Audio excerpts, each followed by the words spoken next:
નમસ્કાર વિદ્યાર્થી મિત્રો, આગળના લેક્ચરમાં આપણે સ્વાધ્યાય 1.3 1 થી 4 દાખલા પૂરા કર્યા. તમે બરાબર એ વિડીયો જોઈ પણ લીધા હશે અને એની પ્રેક્ટિસ પણ કરી હશે.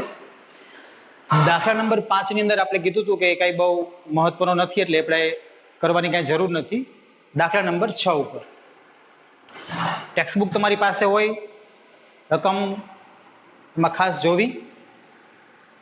પ્રશ્ન આપણી પાસે એ છે દાખલા નંબર 6 ની અંદર કે જેમાં P અને Q ને એક સિવાયનો કોઈ સામાન્ય અવયવ ન હોય અને એનું દશાંશ સ્વરૂપ શાંત હોય એવા તમારે ઉદાહરણો સમય સંખ્યાના આપવાના છે. ખાસ બરાબર રકમ સમજો. P અને Q તમારે એવા લેવાના છે એટલે કે અંશ અને છેદ કે જેમાં એ બંનેનો એક સિવાયનો કોઈ પણ અવયવ સામાન્ય હોય નહીં અને એનું દશાંશ સ્વરૂપ શાંત હોવું જોઈએ. બરાબર છે? જુઓ અહીંયા દાખલા તરીકે હું અહીંયા મારી પાસે 1/2 લઉં છું. બરાબર છે? 1/2 ની અંદર તમે જોવા જાઓ તો 1 અને 2 નો સામાન્ય અવયવ બંનેમાં કોઈ અવયવ સામાન્ય આવતો નથી. 1 અને 2 નો ભાગાકાર આપણે કરીએ એટલે આપણને સીધી વાત છે ખબર પડે કે 0.5. ખબર ન હોય તો ભાગાકાર તમારે કરવો. 1 કરતા 2 મોટા થયા, ભાગ નથી ચાલતો એટલે ભાગમાં શૂન્ય. પોઈન્ટ મૂકીને 0 ઉતારીશું. અહીંયા 2 5 10 શેષ 0 આવે છે એટલે આનું દશાંશ સ્વરૂપ શાંત છે. જુઓ P/Q સ્વરૂપ. P અને Q નો એક સિવાયનો કોઈ અવયવ સામાન્ય નથી અને એનું દશાંશ સ્વરૂપ પણ શાંત જ આવે છે. આપણને એવા ઉદાહરણ લેવાના કીધા છે. માનો કે પછી હું અહીંયા 1/4 લઉં છું. બરાબર છે? તો 1/4 નું દશાંશ સ્વરૂપ તમારે જોવું હોય તો તમે એ પણ ભાગાકાર કરીને અહીંયા કરી શકો કે 1/4.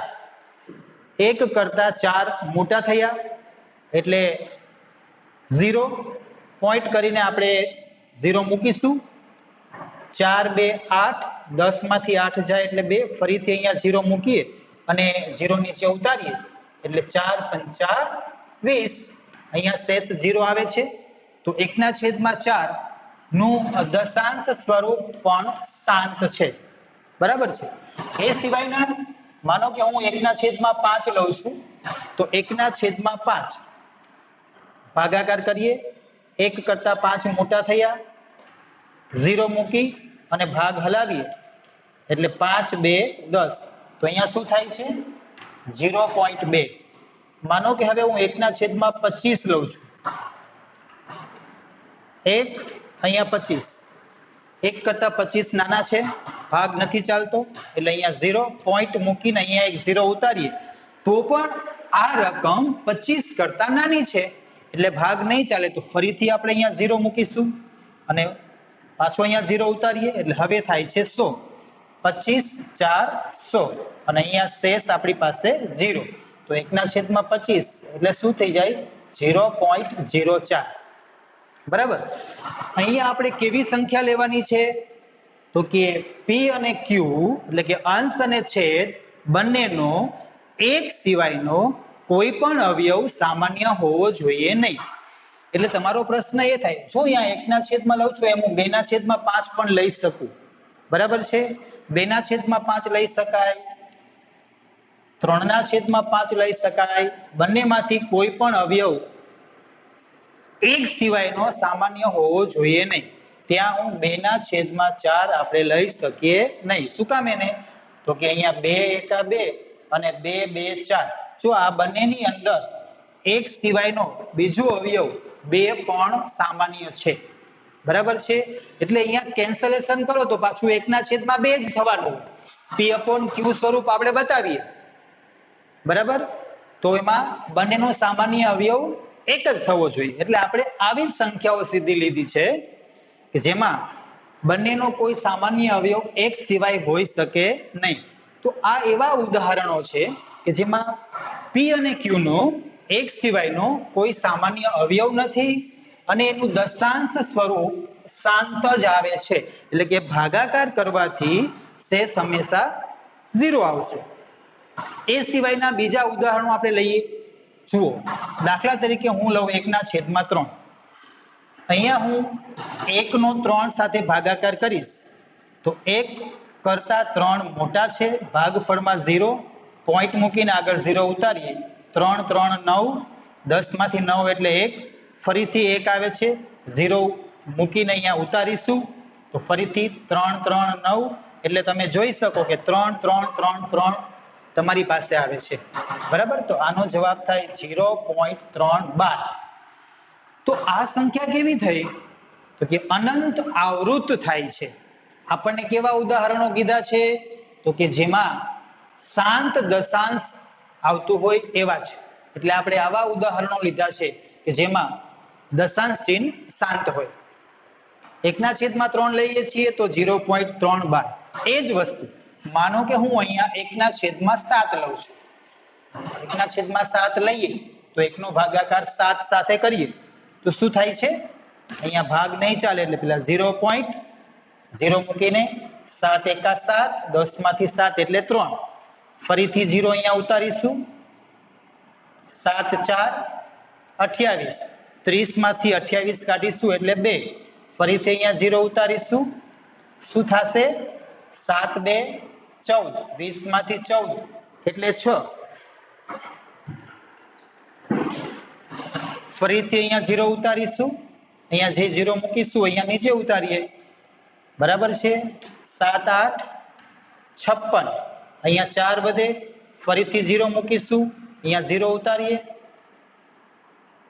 7 8 56, 7 5 35, 40 માંથી 35 જાય એટલે 5, ફરીથી અહીંયા 0 ઉતારીશું, 7 7 49, 50 માંથી 49 એટલે 1. આપણે દાખલો 1 થી શરૂ કરીએ અને પાછો 1 આવી જાય એટલે ફરીથી હવે એના એ જ પાછું રિપીટ થવાનું છે.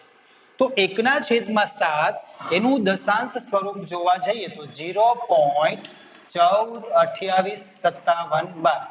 તો તમે જુઓ છો કે અહીંયા પણ દશાંશ અભિવ્યક્તિ પુનરાવર્તિત થાય છે એટલે કે અનંત આવૃત છે. તો આપણો બીજો પ્રશ્ન એ હતો કે તમે શું અનુમાન લગાવી શકો?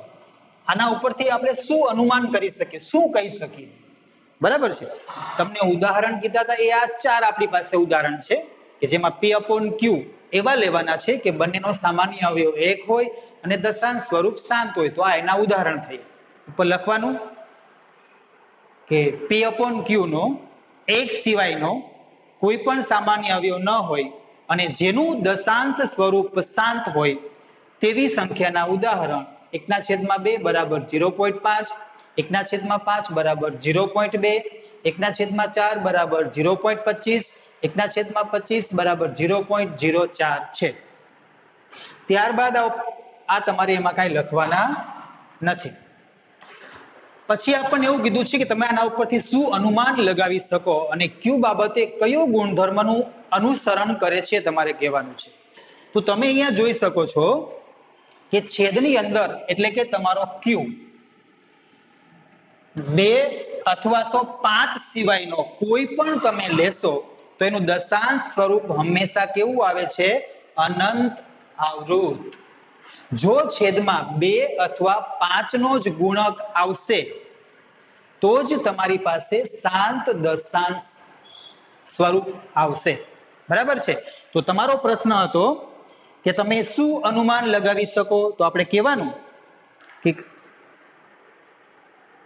સમય સંખ્યા p ના છેદમાં q માં જો q ને 2 અને 5 સિવાયના કોઈ પણ અવિભાજ્ય અવયવો ન હોય તો અને તો જ P/Q ની દશાંશ અભિવ્યક્તિ 2 અને 5 સિવાયનો હોવો જોઈએ નહીં. એટલે કે 2 અને 5 હોય તો ચાલે. તો અને તો જ P/Q ની દશાંશ અભિવ્યક્તિ શાંત દશાંશ થાય છે. બરાબર છે. એટલે તમે જોઈ શકો કે છેદમાં 2 અને 5 સિવાયનો અવયવ આપણે લીધો છે તો એ શાંત દશાંશ આવતું નથી. બરાબર છે. તો આ તમારો પ્રશ્ન નંબર 6 હતો. રેડી? ચલો ત્યારબાદ પ્રશ્ન નંબર 7 ઉપર જઈએ. નંબર 7,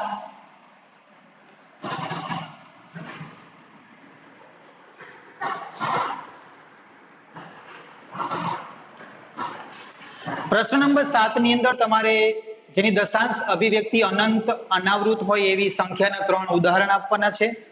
તો તમને ખબર હોવી જોઈએ, અગાઉ આપણે જોઈ ગયા છીએ કે અસમય સંખ્યાઓ છે એની હંમેશા દશાંશ અભિવ્યક્તિ અનંત અનાવૃત આવે છે. તો આપણે જે સંખ્યાના ઉદાહરણ આપવાના છે એ કોઈ પણ અસમય સંખ્યા લઈ શકાય. અસમય સંખ્યા એટલે કેવી? દાખલા તરીકે વર્ગમૂળમાં 2, વર્ગમૂળમાં 3, વર્ગમૂળમાં 5, એ સિવાય ઘનમૂળમાં તમે લઈ શકો. માનો કે મેં ઘનમૂળમાં 3 લઉં, ઘનમૂળમાં 7 લઉં, તો આવી સંખ્યાઓ કે જેનું આપણે વર્ગમૂળ કે ઘનમૂળ કાઢી શકતા નથી એવી બધી જ સંખ્યાઓનું દશાંશ ચિહ્ન હંમેશા અનંત અનાવૃત આવે છે. તો આપણે એવી સંખ્યાના ઉદાહરણ આપવાના હતા. તો કહેવાનું કે જેનું દશાંશ ચિહ્ન અથવા તો અનંત અનાવૃત હોય એવી અસમય સંખ્યાના ઉદાહરણ આ પ્રમાણે છે. √2, √3, √5 ગમે તે આપી શકાય. જો તમારે દશાંશ સ્વરૂપમાં બતાવવું હોય તો પણ તમે લઈ શકો. દાખલા તરીકે ગમે તે સંખ્યા આપણે લઈ શકાય. હું આમ લઉં 0.01, પછી 0.01, 0.001, દર વખતે એક વધારતા જઈએ એટલે દર વખતે રિપીટ એકના એક નથી થતું, અલગ અલગ આવે છે.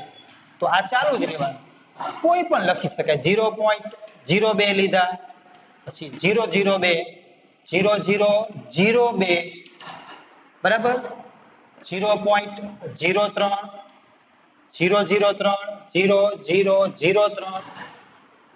બીજી વધારાની સંખ્યાઓ વચ્ચે મૂકીને પણ લઈ શકાય, પણ આપણને સીધું સહેલું થાય તો સંખ્યાઓ આપણે શોધવી હોય તો અનંત અનાવૃત માટે સીધું આમ લઈ લેવાય. એક વખત 0.1, પછી 1 0 વધારતો જાવ એટલે દર વખતે અલગ અલગ આવે છે. તો આપણે જોઈ ગયા છીએ ભાગફળની અંદર એકને એક ભાગફળ પુનરાવર્તન નહીં થતા જો દર વખતે અલગ અલગ આવે તો એ દશાંશ સ્વરૂપ અનંત અનાવૃત કહેવાય છે, અને જે આપણે અસમય સંખ્યામાં લઈએ છીએ. તો એવી અસમય સંખ્યાના 3 ઉદાહરણ આપણી પાસે માંગેલા હતા, જે તમે આ લખી શકો, આ લખી શકો. બરાબર છે? કોઈ પણ આમાંથી લખી શકો. ક્લિયર? ચાલો, દાખલા નંબર 7 માં ઉદાહરણ જ આપવાના હતા, ફક્ત આવી સંખ્યાઓ.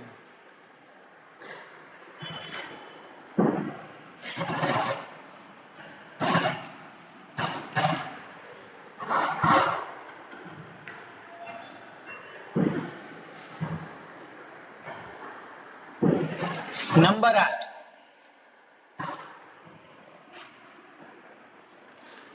દાખલા નંબર 8 ની અંદર પણ આપણી પાસે બે સંખ્યાઓ આપેલી છે જેની વચ્ચે આવતી 3 અસમય સંખ્યા આપણે લખવાની છે.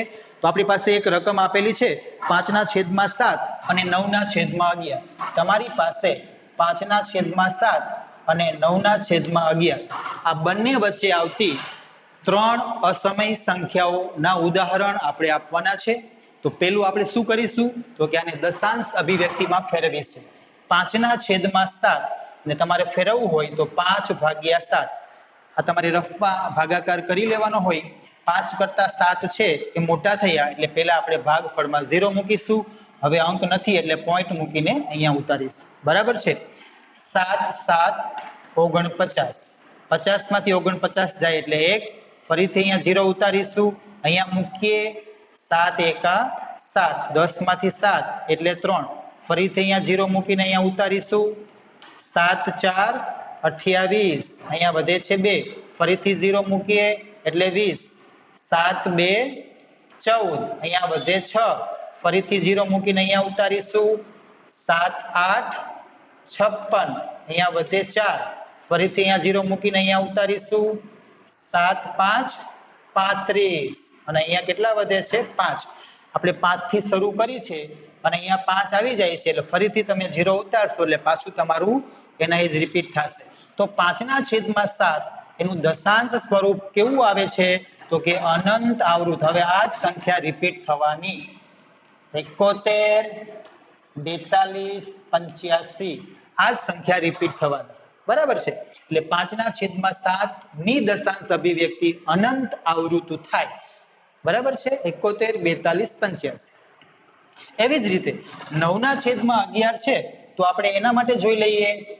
9 કરતા 11 મોટા થયા છે એટલે ભાગફળમાં 0 મૂકીશું, પોઈન્ટ કરીને અહીંયા 0 ઉતારીએ.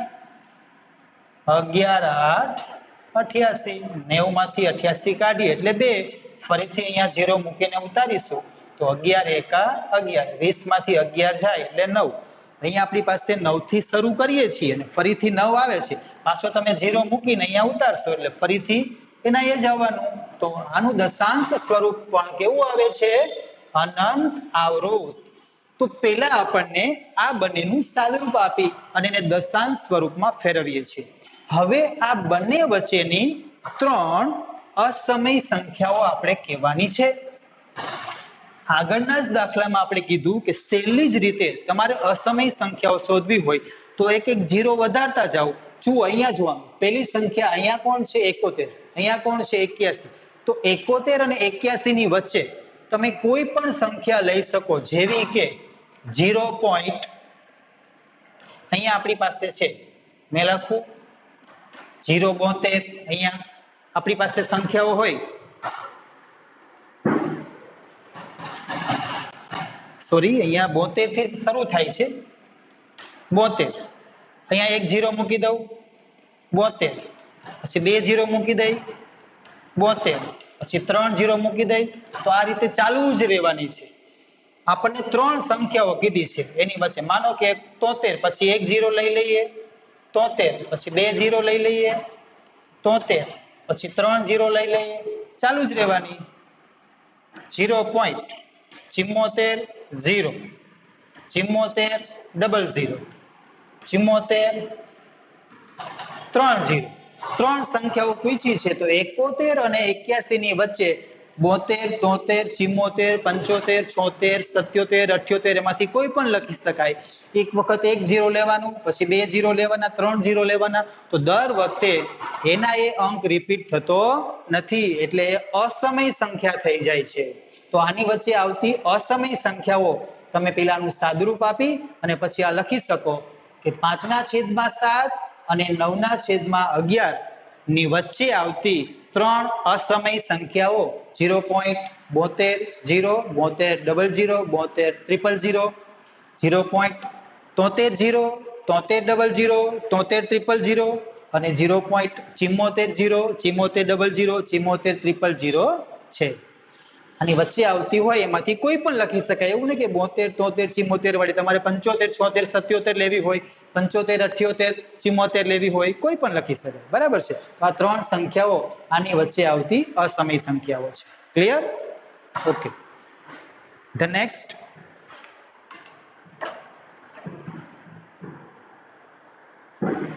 દાખલા નંબર 9. 9મા દાખલાની અંદર આપણી પાસે અમુક સંખ્યાઓ આપેલી છે જેનું આપણે સમય અને અસમય સંખ્યાઓમાં વર્ગીકરણ કરવાનું છે. બરાબર છે. જુઓ પહેલી સંખ્યા નંબર 1. પહેલું આપેલું છે વર્ગમૂળમાં 23. તો સંખ્યા 23 નું વર્ગમૂળ આપણે કાઢી શકતા નથી. બરાબર છે. કોઈ પણ સંખ્યા વર્ગમૂળમાં આપેલી હોય, જો એનું વર્ગમૂળ આપણે કાઢી ન શકતી તો એ સંખ્યાને આપણે અસમય સંખ્યા કહીએ છીએ. તો 23 નું વર્ગમૂળ નીકળતું નથી. એનો અર્થ એવો થાય કે આપેલ સંખ્યા કેવી છે? તો કે અસમય સંખ્યા છે. ક્લિયર? વર્ગમૂળમાં 23 અસમય સંખ્યા છે. શું કામ? તો કે આનું વર્ગમૂળ નીકળી શકે નહીં. ત્યારબાદ નંબર 2, વર્ગમૂળમાં 225. જુઓ, કોઈ પણ સંખ્યા વર્ગમૂળમાં આપી છે એટલે સીધું જ આપણે અસમય સંખ્યા છે એવું માની લેવાનું નથી. એનું સાદુરૂપ આપવાનું, સાદુરૂપ આપ્યા પછી જ તમે કહી શકો. વર્ગમૂળમાં 25 છે તો પેલા જોવાનું કે 225 કોઈ સંખ્યાનો વર્ગ થાય છે? તો કે હા, 225 15 નો વર્ગ છે. એનો અર્થ એમ થાય કે 225 નું વર્ગમૂળ 15 થાય છે. અને 15 છે સમય સંખ્યા છે અને એટલા માટે 225 વર્ગમૂળમાં છે, પણ એ કેવી સંખ્યા છે? તો કે સમય સંખ્યા છે. બરાબર છે. 225 નું આપણે વર્ગમૂળ કાઢી શકીએ છીએ. નંબર 3, 0.3796.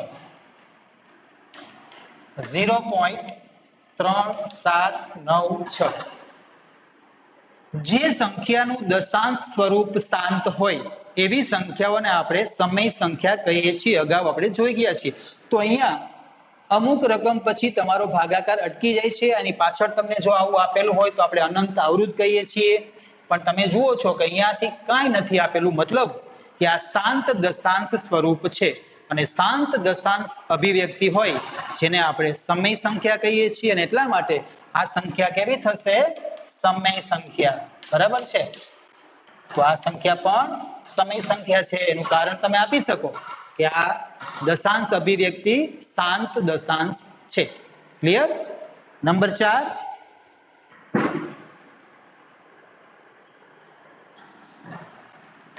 નંબર 4 7.478 478 પછી આપણને અનંત સુધી આપેલું છે. જુઓ અહીંયા દશાંશ ચિહ્ન પછીના 3 અંક 4 7 8 ફરીથી 4 7 8 અનંત સુધી ચાલુ રહેશે. એટલે કે 4 7 8 4 7 8 પુનરાવર્તન થાય છે. એ પણ જોઈ ગયા છીએ કે જેનું દશાંશ સ્વરૂપ, જેની દશાંશ અભિવ્યક્તિ અનંત આવૃત કહેવાય છે અને અનંત આવૃત દશાંશ અભિવ્યક્તિ છે જેને પણ આપણે સમય સંખ્યામાં લઈએ છીએ અને એટલા માટે આ સંખ્યા પણ કેવી થશે? તો કે સમય સંખ્યા છે. બરાબર છે? નંબર 5 1.01 પછી આપણને 001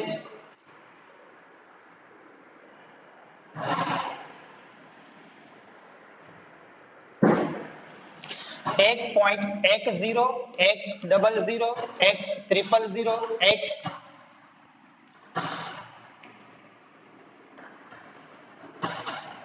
આ રીતે આપણી પાસે છે. તો અહીંયા આપણે જોઈ શકીએ છીએ કે સંખ્યા અનંત સુધી ચાલુ રહે છે, પરંતુ તમે જુઓ છો કે દર વખતે પેલા 10 આવે છે, પછી 100 આવે છે, પછી 1000 આવે છે, પછી 10,000 આવે છે. દર વખતે અલગ સંખ્યા આવે છે. એનો અર્થ એમ થાય કે આ દશાંશ અભિવ્યક્તિ કેવી છે? બરાબર છે, અનંત અનાવૃત. અને અનંત અનાવૃત દશાંશ અભિવ્યક્તિ હોય જેને આપણે અસમય સંખ્યા કહીએ છીએ. તો આપેલ સંખ્યા કેવી છે? અસમય સંખ્યા છે. બરાબર છે? તો અહીંયા દાખલા નંબર 9 પૂરો થાય. સાથે સાથે આપણું ચેપ્ટર 1.3 એ પણ પૂરું થાય છે. 1.4 ચેપ્ટર છે એક પ્રવૃત્તિ પ્રકારનું સ્વાધ્યાય છે જે આપણે કરવાનું નથી હોતું. 1.5 સમય સંખ્યાઓ અને અસમય સંખ્યાના સાદુરૂપ જે હોય છે એ ખાસ ઉપયોગી છે. અહીંયા તમે જે જુઓ છો સમય, અસમય, શાંત દશાંશ સ્વરૂપ, અનંત આવૃત, અનંત અનાવૃત, તમને આગળ કીધું છે એ પ્રમાણે 10મા ધોરણની અંદર પણ વાસ્તવિક સંખ્યાઓ ચેપ્ટર તમારું આવે છે. એમાં બધું જ રિપીટ થાય છે અને આટલું તમારું જો ક્લિયર હશે તો એ ચેપ્ટર પણ તમારું ઓલરેડી ક્લિયર થઈ જશે. કોઈ પણ ચેપ્ટર કરવા માટે ખાસ એ ચેપ્ટરમાં આવતી જે કાંઈ સંકલ્પનાઓ છે, એના જે પારિભાષિક શબ્દો છે એ બરાબર જો સમજાઈ જાય અને એનો ભરપૂર જો તમે મહાવરો કર્યો હોય તો એ એકદમ સરળતાથી તમે શીખી શકો. તો ખાસ આવી સંખ્યાઓ પણ તમારે બીજી લઈને પ્રેક્ટિસ કરવી અને એના એ દાખલાઓનો પણ સતત મહાવરો કરતો રહેવો. બરાબર છે? ચાલો, આભાર.